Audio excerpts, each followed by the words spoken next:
మేము స్పష్టంగా చెప్పినాం, కృష్ణానదిలో మా ప్రాజెక్టులు అన్ని నీటి కేటాయింపులు, గోదావరి ప్రాజెక్టులో మా ప్రాజెక్టుల నీటి కేటాయింపులు అన్నీ వివాదాలు పరిష్కారం అయితే తప్ప మిగులు జలాలు అనేది లెక్క తేలదు. కాబట్టి గోదావరి బేసిన్లో మా పెండింగ్ ప్రాజెక్టులు ప్లస్ 968 టీఎంసీ వాటర్ ప్రాజెక్టులు మేము మొత్తం కట్టుకున్న తర్వాత మిగులు జలాలపైన వరద జలాలు ఉంటే అవి ఎన్ని మిగిలినాయి, దాంట్లో మాకెంత వస్తుంది మీకెంత వస్తుంది, మళ్ళా మిగులు జలాల మనకు వాటా ఉన్నది, వరద జలాలలో కూడా మనకు వాటా ఉన్నది.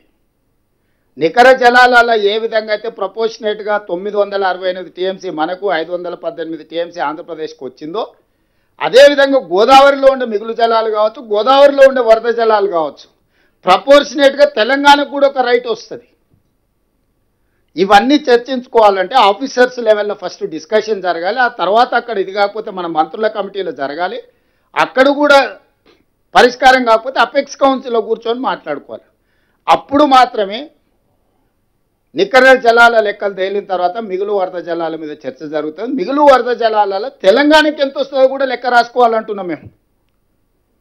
ఇప్పుడు సింపుల్గా సముద్రంలోకి వెళ్తూనే మేము తీసుకెళ్తున్నాం. చంద్రశేఖరరావు గారు 2016 నుంచి 2023 వరకు మాకు సంపూర్ణంగా సహకరించిండు. మా ఎడారిగా మారిన రాయలసీమను రతనాల సీమ చేస్తా అన్నాడు. కేవలము రాగి సంకటి రొయ్యల పులుసుకే మాకు ఇంత అవకాశం ఇచ్చిండు చంద్రశేఖరరావు గారు.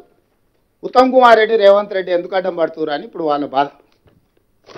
ఉత్తమ్ కుమార్ రెడ్డికి రేవంత్ రెడ్డికి రొయ్యల పులుసు కానీ రాగి సంకటితో పని లేదు. తెలంగాణ ప్రజల యొక్క హక్కులతోనే మాకు సంబంధం. వ్యక్తులు ఎవరికైనా పరిచయం ఉండవచ్చు, వ్యక్తులు పరిచయం ఉన్నంత మాత్రాన రాష్ట్ర రైతాంగం యొక్క హక్కులను తాకట్టు పెడతామా? ఈ తెలంగాణ రాష్ట్రం ఇచ్చిందే కాంగ్రెస్ పార్టీ. ఈ తెలంగాణ రాష్ట్రాన్ని కాపాడుకోవాలనే తాపత్రయం ఉన్నది కాంగ్రెస్ పార్టీకి. ఆ కాంగ్రెస్ పార్టీ ఈరోజు తెలంగాణ రాష్ట్రంలో ప్రభుత్వం ఉంది. మేము అహంకారంతోనో నిర్లక్ష్యంతోనో గొప్పల కోసం వ్యవహరించదలుచుకోలేదు. మేము సాంకేతికంగా అంశాలను ప్రభుత్వాల ముందు, రాజకీయపరమైన విధానంతో ప్రజల ముందుకు, న్యాయపరమైన విధానాలతోని ఎక్కడ కొట్లాడాలనో అక్కడ కొట్లాడతాము. అందుకే ఈరోజు నేను ఆంధ్రప్రదేశ్ ముఖ్యమంత్రి గారికి సూచన చేస్తున్నా. పైనున్న ప్రాంతం మాది, మీరు వదిలితేనే కదా మాకు వస్తుంది అని అంటారు. బాగానే ఉంది, నదీ పరివాహక విధానం కరెక్టే. కానీ కిందున్న ప్రాంతం పైనున్న రాష్ట్రం యొక్క నికర జలాల ప్రాజెక్టులకు కూడా ఎందుకు అభ్యంతరాలు పెడుతున్నారు? మీరు మొట్టమొదట బ్లాంకెట్గా మాకున్న మా హక్కులు కృష్ణానది జలాలు, పట్టిసీమ జలాలు గోదావరి నుంచి మీరు తాత్కాలికంగా కృష్ణా బేసిన్ కృష్ణా డెల్టాకి తీసుకెళ్ళారు 90 టీఎంసీలు.